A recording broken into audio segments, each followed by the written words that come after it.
Zein da badiokidetasun hori?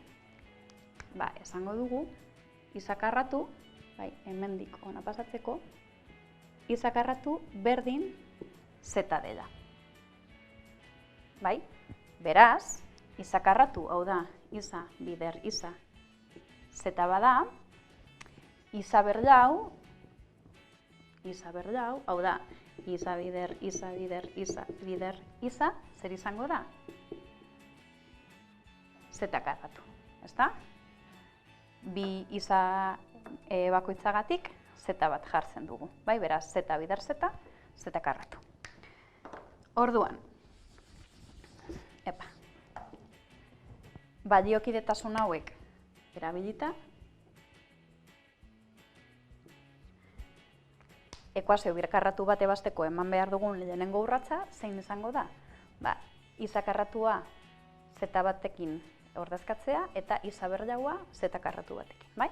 Ikusiko dugu adibide honetan. Daukagu iza berlau, keen 13 izakarratu, gehi 36, berdin 0. Ebasteko lehenengo urratsa badiokidetasuna aplikatu eta ekuazio birkarratu hau bigarren mailako ekuazio batean bihurtu. Beraz, iza berlau zeta karratu bihurtuko dugu, beraz, zeta karratu, eta iza karratua zeta. Beraz, minus 3 zeta, gehi 36, berdin 0. Orduan, badaukagu gure bigarren mailako ekuazioa. Hemen, zeintzuk dira koefizienten balioa? Haren balioa bat da, beren balioa minus 13, eta zeren balioa 36. Orduan, orain, balio hauek ordezkatuko ditugu formulan.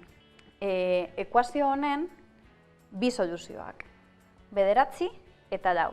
Baina, gogoratu esan dugula, zeta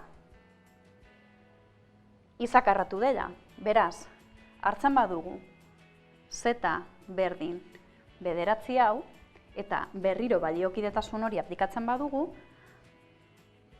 hau lortzen dugu, ezta? Izakarratu berdin 9. Zer egiten dugu orain honekin? Dakizuenez, karratu hori kentzeko, egin behar ditugu erro karratua. Orduan, hemendik zer ateratzen da? Iza berdin plus minus 3. Bestetik, zeta berdin 4. Gauza bera, esan dugu zeta izakarratu dela.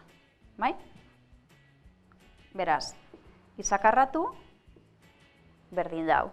Hau ebasteko eta izaren balioa ateratzeko zer egin behar dugu? Berriro ere, erro karratua. Beraz, iza berdin plus minus 2. Beraz, zeintzuk dira gure ekuazio birkarratu honen 4 soluzioak? Adibide honetan egin dezakegu zenbakiak nahiko txikiak direlako, baina zenbaki oso handiak direnean ze egiten dugu. Formulatxo bat aplikatu. Eta zein da formula hori?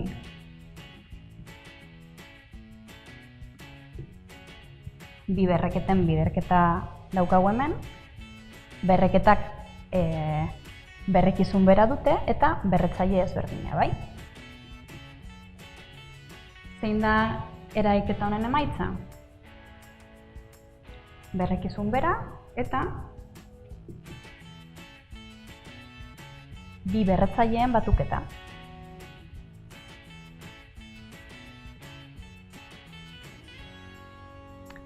Beraz, adibidez, bi ber 16 bider bi ber 21 badaukagu, zer egin behar dugu?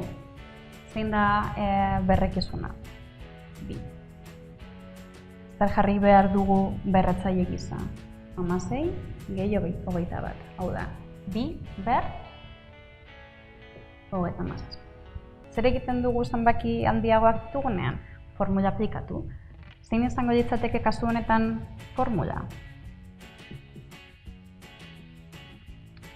Bi berreketa ditugu, berreketa horien berrekizuna bera da, emaitza berrekizun bera duen berreketa, eta berretzaile gisa kenketa, M, ken, M, bai?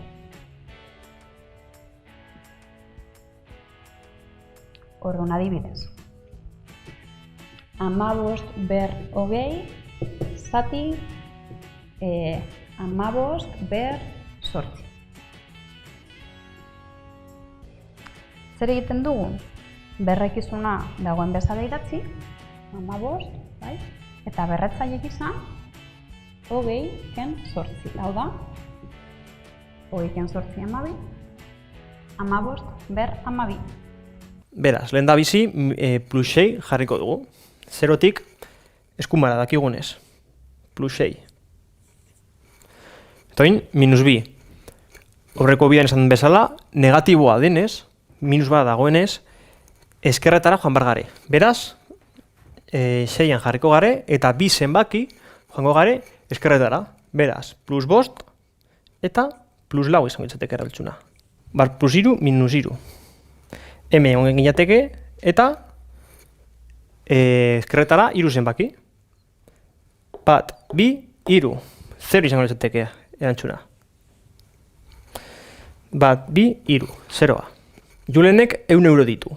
Beraz, Julenek berak 100 euro dituenez, berak dienez, demagun plus 100 izango dela. Berak direlako. Mariok 5 euro zor ditu. Honek zer esan nahi du? Berak 5 euro eman behar dituela. Beraz, bere ikuspuntutik 5 euro gutxago izan behar ditu.